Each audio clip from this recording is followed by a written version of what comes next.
আমাদের চারপাশে ভোরের প্রথম আলো ফোটার সাথে সাথেই যে পাখিটির মিষ্টি সুর আমাদের ঘুম ভাঙায় সে হলো আমাদের সবার প্রিয় দোয়েল। গ্রাম বাংলা থেকে শুরু করে শহরের পার্ক, সবখানেই তার অবাধ বিচরণ। ইংরেজিতে দোয়েল পাখিকে বলা হয় oriental magpie Robin.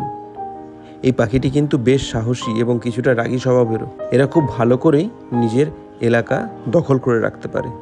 That means extremely territorial. এদের খাদ্য তালিকায় মূলত কীটপতঙ্গ বা ছোটোখাটো পোকা মাকড় এইসবই।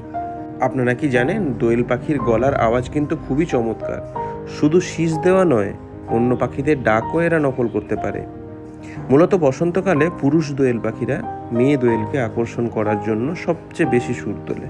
প্রজননের পরে স্ত্রী পাখি কমপক্ষে 3 থেকে 5টা ডিম দেয়। পুরুষের দোয়েলের গায়ের রং সাদা কালোয় মেশানো, তবে বুকের কাছটা সাদা, আর মেয়েদের রং হালকা ফ্যাকাশে বা স্লেট কালারের হয়।